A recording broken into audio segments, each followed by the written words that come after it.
চোখ বুঝি আমি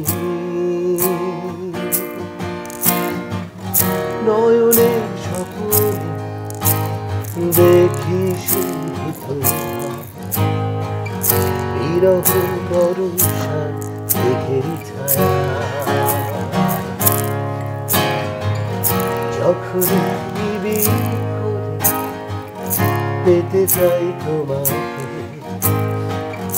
তখন দু চোখ বুঝি আমি নয়নে স্বপ্নে দেখি শুধু তোমার বিরহ বর্ষা মেঘের ছায়া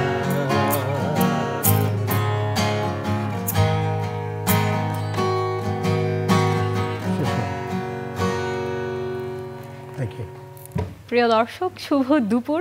চ্যানেল আইয়ের পর্দায় স্বাগতম আপনাদের সকলকে। তারকা কথনের আজকের এই বিশেষ আয়োজনটি আপনারা নিশ্চয়ই এতক্ষণে বুঝে গিয়েছেন যে আজকের আয়োজনটি বিশেষ এবং সুন্দর একটি গানের মাধ্যমে আমরা আমাদের আজকের আয়োজন শুরু করেছি। আমাদের আজকের দুজন অতিথি যাদেরকে আপনারা ইতিমধ্যেই দেখে ফেলেছেন, গান শুনলাম আমরা, দুজনকে দেখতে পেলাম, যারা একদম বাংলা সঙ্গীতের তাদের সৃষ্টির মাধ্যমে বাংলা সঙ্গীতে অনন্য অবদান রেখেছে এবং বাংলা ব্যান্ড সঙ্গীতের কথা যদি আমরা বলি, একদম ব্যান্ড সঙ্গীতের পথিকৃৎ পাথেয় তিনি আমার পাশে বসে আছেন। দুজন মানুষ, দুটি ব্যান্ডের ফিডব্যাকের কথা আমরা সকলে জানি। একদম শুরুর দিকে যদি আমরা ব্যান্ড সঙ্গীতের কথা বলি তাহলে ফিডব্যাক যেমন সেই সময়টাকে ধরে রেখেছে, তেমনি পার্থিবর মতো ব্যান্ডগুলো কিন্তু আমরা যারা তরুণ প্রজন্ম তাদের কাছে হয়ে উঠেছে প্রিয়। আবারও আপনাদের সাথে আমাদের আজকে অতিথিদেরকে পরিচয় করিয়ে দিচ্ছি আনুষ্ঠানিকতা শেষ করার জন্য। আমাদের সাথে আছেন ফুয়াদ নাসের, সুরস্রষ্টা এবং সঙ্গীত পরিচালক। আমাদের সাথে আরও আছেন আপনাদের সকলের প্রিয় পার্থিব ব্যান্ডের কণ্ঠ প্রাণ রুমন। স্বাগতম আপনাকে এবং ফুয়াদ নাসের, শুভ জন্মদিন। ধন্যবাদ। চ্যানেল আই পরিবারের পক্ষ থেকে জন্মদিনের অনেক অনেক শুভেচ্ছা। কেমন আছেন? বেশ ভালো, বেশ ভালো, আলহামদুলিল্লাহ। এবং জন্মদিনের কথা তো অবশ্যই শুনবো, আগে শুনতে চাই সুরের জন্মদিনের কথা। সুরের জন্মটা কোনখান থেকে শুরু হলো? জন্ম থেকেই। সত্যিই? না, নিশ্চয়ই। আমি একটু আলোচনা করছিলাম রুমনের সাথে যে সঙ্গীতটা যদি না থাকে তাহলে কখনোই সঙ্গীত করা যায় না। এই প্যাশন এবং এটা যদি ভিতরে না থাকে সঙ্গীত, যে কোনো শিল্পকর্মই আমার মনে হয় মানুষের ভিতরে যদি জন্ম থেকে না থাকে তাহলে এটা এবং যদি প্রপারলি লালন পালন করে আর কি, সেই প্রতিভাটাকে সাধনা করে, তাহলে অবশ্যই সফল হওয়া যায়। এবং 1977 সালের যে ফিডব্যাকের যাত্রা শুরু, তখন নিশ্চয়ই বয়স খুব কম ছিল। এই দীর্ঘ একটা যাত্রা এখন কিন্তু অনেক বছর হয়ে গেছে। এখন বাংলা ব্যান্ড সঙ্গীতটাকে কিভাবে দেখছেন? ভালো, বেশ ভালো অবস্থায় আছে। আমরা যে পাটাতনটা তৈরি করেছিলাম, আমরা আজম ভাই প্রথমে, তারপরে আমরা, তারপরে হাঁটছে আজকাল এই প্রজন্ম, সুন্দর সুন্দর গান করছে, ভালো লাগে খুব। বাহ।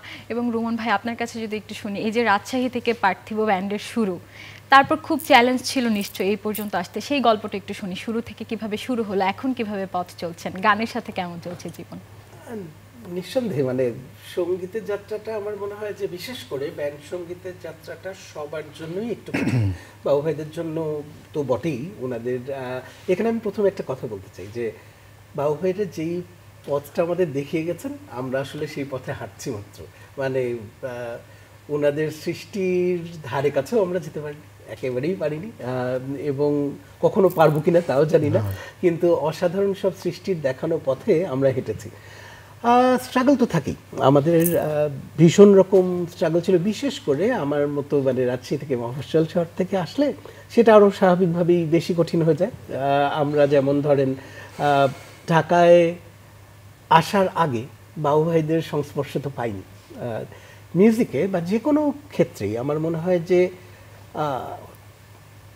পারিপার্শ্বিকতা খুব ইম্পর্ট্যান্ট। আপনি কাদের সাথে আছেন, কাদের সাথে মিউজিক করছেন, কার সাথে কাদের কাজ দেখছেন, সেটা অনেক গুরুত্ব বহন করে। কারণ আমাদের দেশে প্রথাগতভাবে মিউজিক সেইভাবে, সেই অর্থে, বিশেষ করে আমরা যারা ওয়েস্টার্ন মিউজিক করি, প্রথাগতভাবে ওয়েস্টার্ন মিউজিক শেখার সুযোগ আমাদের সময়ে ছিল না বললেই চলে। এখন কিছু কিছু কিছু কিছু তৈরি হচ্ছে জায়গা, আমাদের সময় কিন্তু ছিল না অলমোস্ট। আমরা যা করেছি সবই হয়তো একটুখানি শিখেছি। আমি যেমন আমার গুরু বাড্ডা ভাইয়ের কাছে বছরখানেক গিটার শিখেছি, তারপর থেকে চলার পথটা কিন্তু একেবারে নিজের দেখে শেখা, সাথে থেকে শেখা, কথা শুনে শেখা। আমার যেমন অনেক সৌভাগ্য হয়েছে যে আমি বাবু ভাইদের, বাচ্চু ভাই, বাবু ভাইয়ের, পার্থদা, ওনাদের খুব স্নেহ পেয়েছি, ওনাদের কাছাকাছি থাকতে পেরেছি, ওনাদের কাজ দেখে শিখেছি। আসলে every word they say, everything they do are a learning for us. এবং আমার মনে হয় এটা শুধু আমার জন্য না, আমাদের যত মিউজিশিয়ানই আমরা যারা ওনাদের পথ ধরে পরবর্তীতে হাঁটা শুরু করেছি, আমাদের সবার জন্যই ওনাদের প্রতিটা কাজই একটা করে ইন্সপিরেশন, একটা করে লার্নিং। বাহ, চমৎকার। এবং ব্যান্ডের কথাটা যখন আসছিল যে একটা ব্যান্ডকে গুছিয়ে রাখা, একতাবদ্ধ করে রাখাও কিন্তু একটি গুরু দায়িত্ব, সেটি আসলে কিভাবে সম্পাদনা করেন সকলে একসাথে মিলে একটা গান তৈরি করা? এইটা খুবই কঠিন কাজ। আমার চাইতে অবশ্যই বাবাই ভালো বলতে পারবেন, আমার বাবাই বলুক। ভালো জিনিস বলেছে যে দলকে টেনে নিয়ে যাওয়া। তা আমাদের তো প্রায় 48 বছর বয়স হয়ে গেল আমাদের দলের। তো এই 48 বছর ধরে রাখাটা একটা বিশাল ব্যাপার, অনেক অনেক কষ্ট করতে হয়েছে আমাকে এবং অন্যান্য। এর মধ্যে অনেক লাইন আপ চেঞ্জ হয়েছে, অনেকে ছিল যারা নাই, বিদেশ চলে গেছে। তো তারপরে দলটাকে একসঙ্গে করে রাখতে পেরেছি আজ অব্দি, এবং এই বয়সেও এটা আমার কাছে খুব ভালোই মনে হয়। নিশ্চয়ই, কারণ একা একা যখন কেউ গান করে মৌলিক গান, তখনকার ব্যাপারটা একরকম, কিন্তু সকলকে একসাথে নিয়ে চলাটা খুব ভারী। একদম টিম ওয়ার্ক, এটা একদম টিম ওয়ার্ক। হয়তো কেউ গান লেখে, কেউ সুর করে, কেউ বাজাচ্ছে, সবাই মিলে একটা কাজ করা। এবং সুর করার সময় আসলে কি কি চিন্তা করে সুর করেন? গানের সাথে কোন সুরটা ভালো যাবে, নাকি নিজের ব্যক্তিগত পছন্দ থাকে? এটা দুভাবে হয়। যেরকম কেউ কথাটা আগে লিখে ফেললো, কারো মাথাটা ভালো লাইন আসলো, লিখলো, তারপর সুর করলাম, তারপর একটা লাইন লিখলো, সুর করলাম, এভাবে হতে পারে। আর নাহলে সুর একটা মাথায় আসলো, সুরটাকে আমরা আবার কথায় বসিয়ে গানটা তৈরি করলাম। এবং আজকে যেহেতু জন্মদিনের দিন, জন্মদিন নিয়ে একটা মজার প্রশ্ন করতে চাই যে এই যে পুরো একটা জীবন গানের সাথে কাটিয়ে দেয়া, তারপর বারবার জন্মদিন আসা। শুরুতে আমি যে কথাটি বলছিলাম সেটের বাহিরে, যে যারা সুর তৈরি করেন, আপনার যখন প্রত্যেক দিন নতুন একটি সুর তৈরি হয়, প্রতিদিন কিন্তু আপনার জন্মদিন, এই অবস্থাটাকে বা আপনার জন্মদিনটাকে একটি সুর দিয়ে প্রকাশ করতে চাইলে কেমন মেলোডি আপনি বানাবেন? কঠিন কাজ এটা। চেষ্টা করবো। আমি এটা আমার মাথায় কখনো আসেনি, এবার ভেবে দেখছি যে আমার জন্মদিনে আমি একটা গান করবো। বাহ, চমৎকার। সেই গান শোনার অপেক্ষায় থাকবো। এবং আবারও যদি আশফাকুল বারী রোমান আপনার কাছে একটু শুনি, এই যে ব্যান্ড নিয়ে কথা বলছিলাম, আপনি তো গুরু দায়িত্বের কথা প্রথমেই বলেছি যে অনেক কিছু একসাথে সম্পাদনা করছেন, গান লিখছেন, সুর করছেন, গাইছেন। এই তিনটা কাজের মধ্যে আপনার কোনটা পছন্দ? সুর করা অবশ্যই। আমার মনে হয় যে একটা গানের সবচাইতে প্রধান ভিত্তি হচ্ছে সুর। অবশ্যই কথাও খুবই প্রায় সমান গুরুত্বপূর্ণ, কিন্তু সুর না হলে, ধরেন একটা লেখায় যদি সুরারোপ না করা হয়, তাহলে কিন্তু সেটা কবিতা হিসেবেই থেকে যাবে, সেটা কিন্তু গানে রূপান্তরিত হবে না। সুতরাং একটা গানের ক্ষেত্রে সুর হচ্ছে সবচাইতে মূল অনুষঙ্গ। সুতরাং নিজের ক্ষেত্রে আমি আমার সুরকার দিকটাকেই আমি নিজে সবচাইতে বেশি পছন্দ করি। বাহ। এবং এই যে জনগণের বা যাদের জন্য গানগুলো আসলে বানাচ্ছেন, শ্রোতাদের রেসপন্স যখন পান, তখন কেমন লাগে আসলে?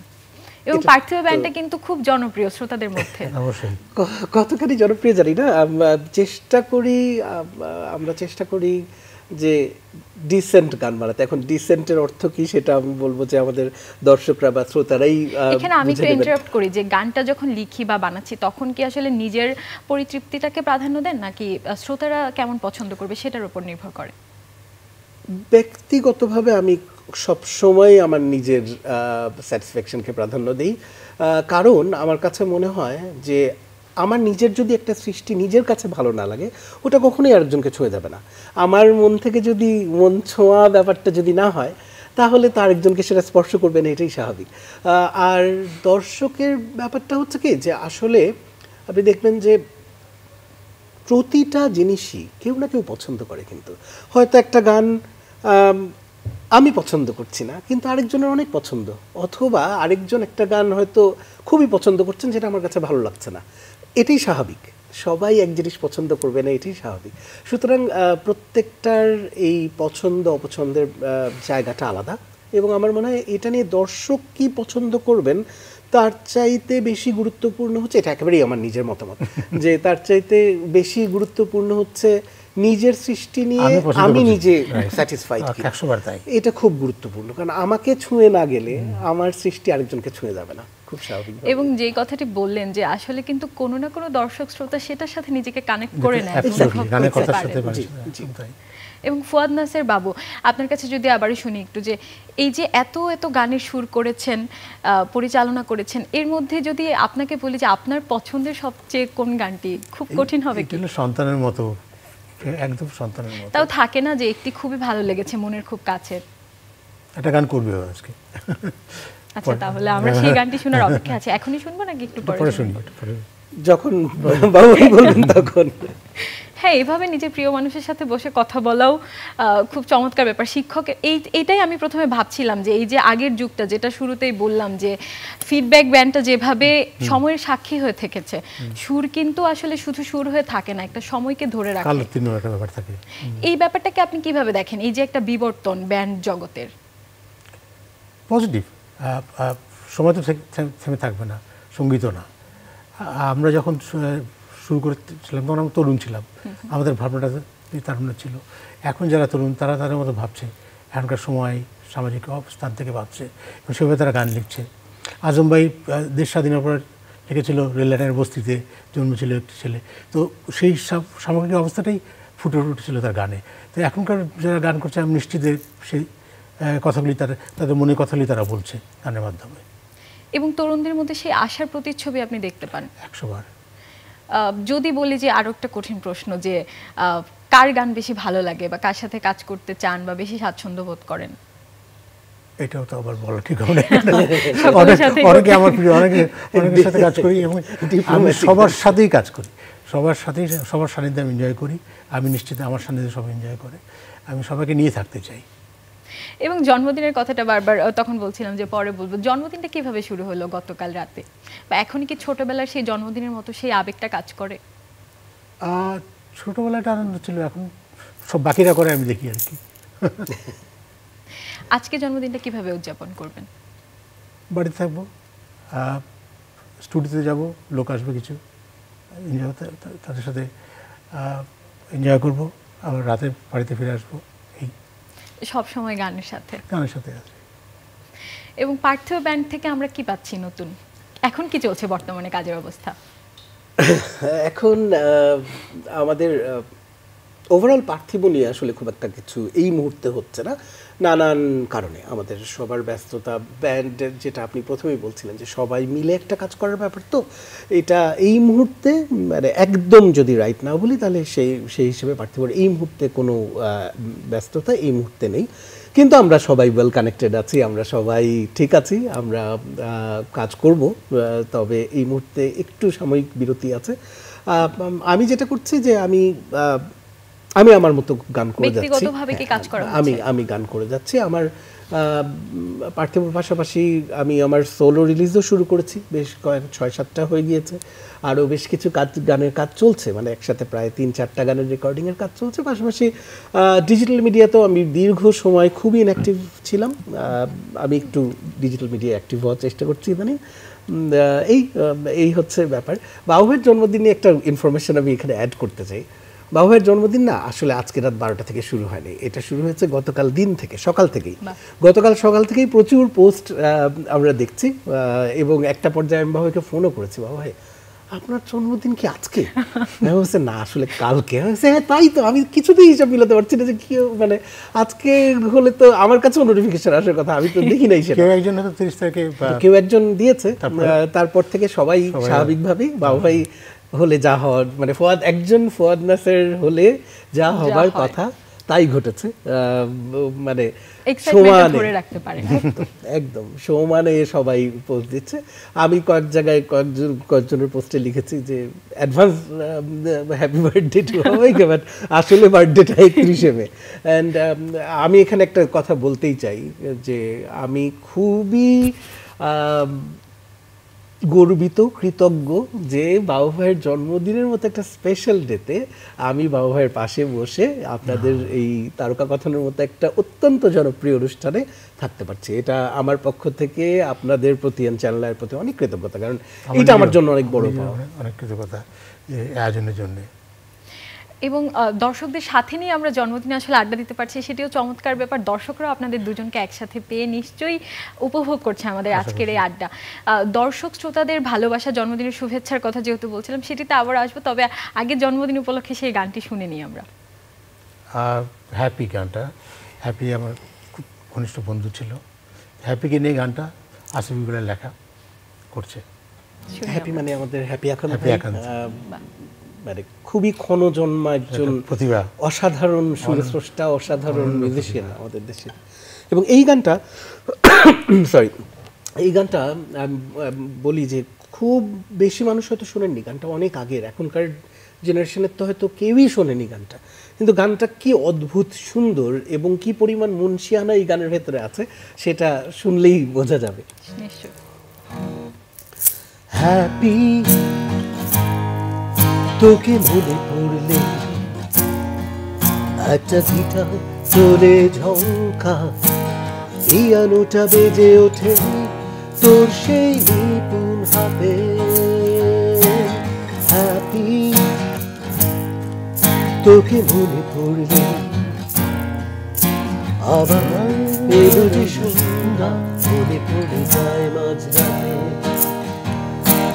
আবার এলো যে সন্ধ্যা, মনে পড়ে যায় মাঝরাতে।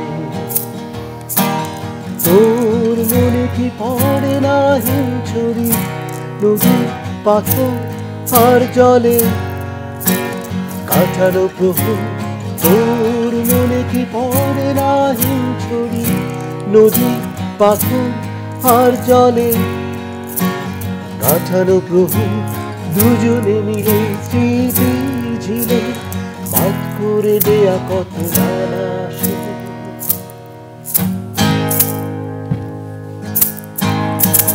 হ্যাপি তোকে মনে পড়লে আবার এলো যে সন্ধ্যা, মনে পড়ে যায় মাঝরাতে। আবার এলো যে সন্ধ্যা, মনে পড়ে যায় মাঝরাতে। আরো একটা অন্তর আছে এই গানটা, অদ্ভুত একটা গান, অদ্ভুত, মানে অসাধারণ, ভীষণ সুন্দর গানটি। এবং আমি কিন্তু আরেকজনের বন্ধু ভাগ্যের কথা ভেবে হিংসা করছি, ঈর্ষা করছি। আসলে এমন বন্ধু থাকতে কি চমৎকার সৃষ্টি পাওয়া যায়। একেবারে। এবং ফুয়াদ নাসির বাবা, আপনাকে যদি আবারও একটু জিজ্ঞেস করি যে এই যে আপনার সামনে বসে আপনার সুর করা গান যখন কেউ গায়, তাও প্রতিভাবান শিল্পীরা গায়, তখন কেমন লাগে? অবশ্যই ভালো লাগে। এবং শুধু তো আপনার পছন্দের মানুষজনেরা না, আরো বিভিন্ন শিল্পীরা বিভিন্ন গান আপনার গাচ্ছেন, হ্যাঁ, তখন নিজের কাছে কেমন লাগে? যে আমার তখন বলছিলেন যে সৃষ্টি বা গান হচ্ছে, সুর হচ্ছে আমার সন্তানের মতো, এই যে আপনার সন্তানকে এত এত মানুষ বুকে লালন করছে, এই অনুভূতিটা নিশ্চয়ই অনেক উপভোগ্য। অনেক অনেক অনেক, আমি সৌভাগ্য মনে করি, সৌভাগ্যবান মনে করি। এবং রুমন, আপনার কাছেও যদি শুনি যে আপনার কাছে এই ব্যাপারটা কেমন লাগে, যার সৃষ্টি করা সুর তার সামনে বসে গাচ্ছি, এবং ভয় লাগে। মানে আমার মনে হতে থাকে যে আল্লাহ জানে কি গাচ্ছি না গাচ্ছি, গানের থেকে বেশি কর্ডগুলি ঠিক যাচ্ছে না, এটা আমি ভাবছি। সেটাই, মানে কর্ড ঠিক যাচ্ছে কিনা। আর বিশেষ করে বাবু ভাইয়ের গান করার সময় সবচাইতে বড় বিপদ হচ্ছে যে কর্ড ঠিকঠাক বাজাচ্ছি কিনা, কারণ বাবু ভাই এমন সব কর্ড ব্যবহার করেন এবং এত চমৎকার সব প্রোগ্রেশন ব্যবহার করেন ওনার গানে, যে আমাদের মতো অতি সাধারণ মিউজিশিয়ানদের জন্য সেগুলো পিক করা কঠিন। আমি একজন খুবই অ্যাভারেজ মিউজিশিয়ান, বাবু ভাই হচ্ছেন একজন লেজেন্ড, সো আমার জন্য ব্যাপারটা ভয়ের, আমি ভয় পাই সত্যি বলতে। কিন্তু একই সাথে এটা একটা অসাধারণ ফিলিং। আমি কোনোদিন ভাবিনি যে হ্যাপি গানটা আমি বাবু ভাইয়ের সামনে বসে কোনোদিন গাইবো, আমি আজকে সেটা গাইলাম। এর কি আসলে কোনো তুলনা হতে পারে? তাও আজকের মতো একটি বিশেষ দিন, আজকের মতো বিশেষ দিন, এটার কোনো তুলনা হয় না আসলে। এবং পার্থিব ব্যান্ডের কথা শুনলাম অনেক। এরপর আপনার গান, এখন যদি একটা কথা জিজ্ঞেস করি যে আসলে ব্যান্ডের সাথে গান করতে বেশি ভালো লাগে না কি নিজে একা একা গান করতে বেশি উপভোগ করেন? অবশ্যই ব্যান্ডের সাথে, কোনো সন্দেহ নেই এই ব্যাপারে। আমি আদ্যপান্ত ব্যান্ড ওরিয়েন্টেড মানুষ আসলে, আমি সারা জীবন ব্যান্ডই করে আসছি, তো খুবই স্বাভাবিকভাবেই ব্যান্ডের সাথেই কমফোর্ট লেভেলটা অনেক বেশি।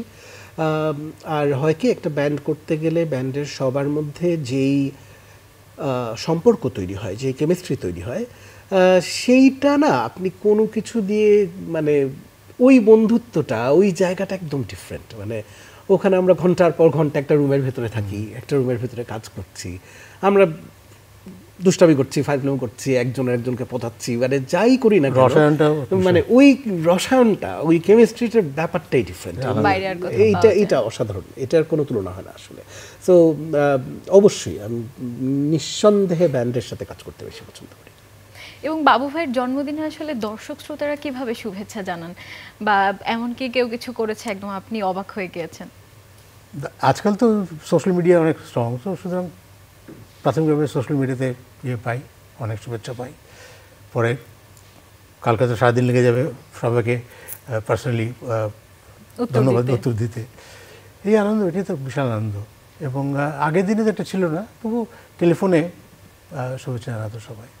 কোনটা বেশি উপভোগ্য, এই যে টেলিফোনে কেউ কেউ জানাতে পারতো সেটা, নাকি এখন সবাই একদম ঢালাওভাবে জানাচ্ছে সেটা? এই টেলিফোনে অবশ্যই একটা আনন্দ ছিল, এটা একটা আনন্দ, সবাই দেখছে এবং যারা জানাচ্ছে না তারাও তো দেখছে। এবং সত্যি তাই, সকলকে সাথে নিয়ে জন্মদিনটা পালন করার আনন্দটা খুব ভালো হওয়ার কথা, সেটা আপনি নিশ্চয়ই ভালো বলতে পারবেন।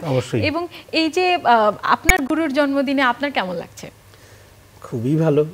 মানে আমি তো আগেও বললাম যে এটা আমার জন্য, আমি মনে করি যে এটা বিরাট সৌভাগ্য।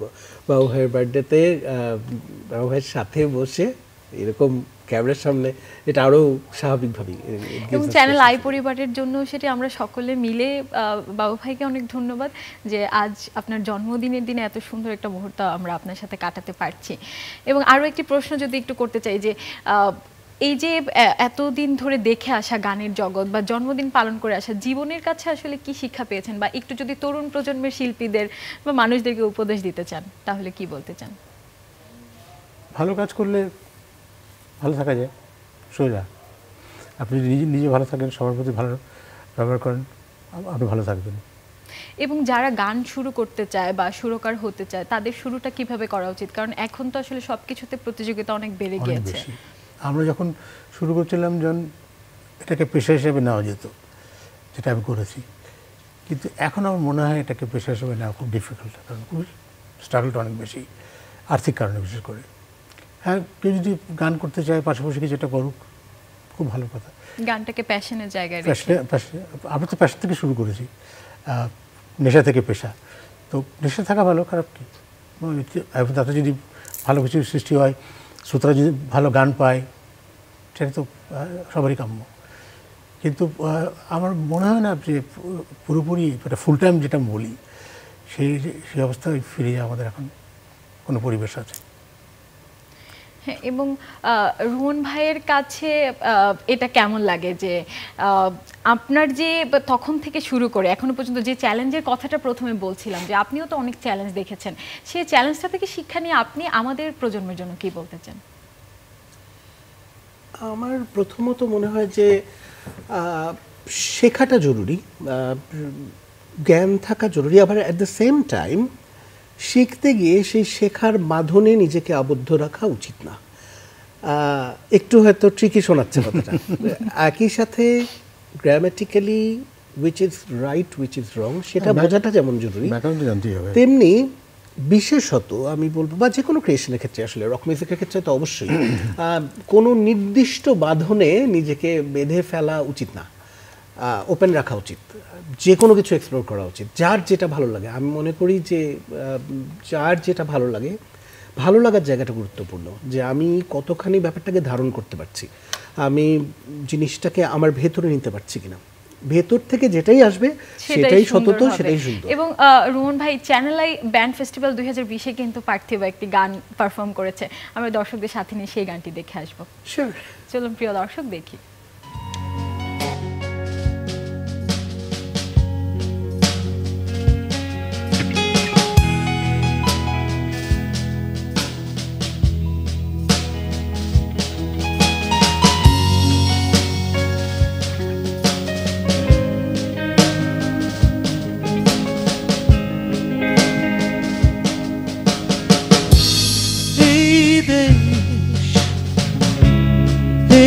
মাটি বলতে শেখা ভালোবাসি বাঁচতে শেখা শেখায় ভাষা স্বপ্ন দেখা যোগায় আশা এই দেশ প্রিয় জন্মভূমি মা তোমার কপাল চুরি আমার ঠাঁই দাও তোমার কোলে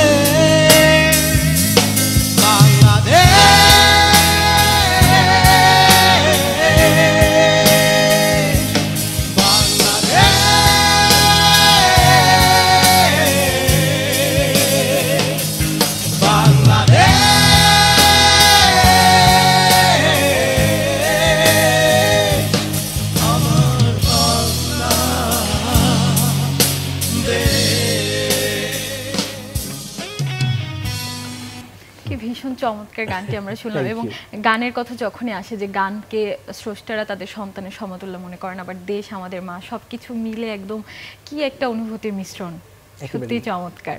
থ্যাংক ইউ। এবং আপনাদের জন্য আমরা এরকম পারফরমেন্সগুলো পাচ্ছি, সেই জন্য আমরা শিল্পীদের কাছে আসলে শিল্পীদেরকে কিভাবে শ্রোতারা বা আমি যদি শ্রোতার জায়গা বসে ধন্যবাদ জানাতে চাই আসলে জানি না, ভাষা নেই কিভাবে বলা উচিত। একইভাবে আমার মনে হয় যে আমরাও শ্রোতাদের প্রতি ইকুয়ালি কৃতজ্ঞ, কারণ যদি শ্রোতারা না শোনে তাহলে সেই গান করে আসলে কোনো লাভ নাই। গান বানালাম কেউ শুনলো না, তার লাভ কি? তো এটা ভাইস ভার্সা আসলে। হ্যাঁ, গান যেহেতু আসলে আমাদের মনের খোরাক যোগায়, তা সেই ক্ষেত্রে আমরা সকলে সমানভাবে লাভবান হচ্ছি। সেটাই, মানে একেবারেই দ্বিপাক্ষিক একটা বিষয় আসলে।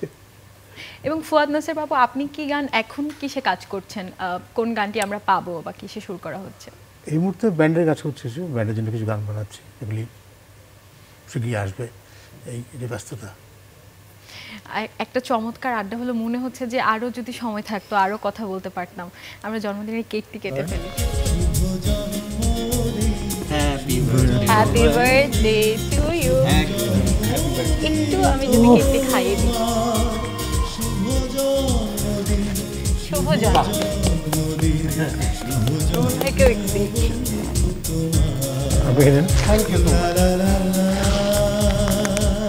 প্রিয় দর্শক, যখন একজন শিল্পীর জন্মদিন হয়, আসলে প্রত্যেকজন শিল্পীর জন্ম যে হয়েছে এই পৃথিবীতে, পুরো পৃথিবী সহ আমাদের জন্য সেটি খুশির সংবাদ। এবং আমরা নতুন নতুন গান আরও পাবো। এইসব মানুষেরা, কিংবদন্তি মানুষেরা আমাদের শিল্পকে আরও অনেক যুগ ধরে বাঁচিয়ে রাখবেন, তারা বেঁচে থাকবেন সুস্থভাবে, সেই প্রত্যাশা আজকের এই সুন্দর আড্ডা থেকে বিদায় নিচ্ছি।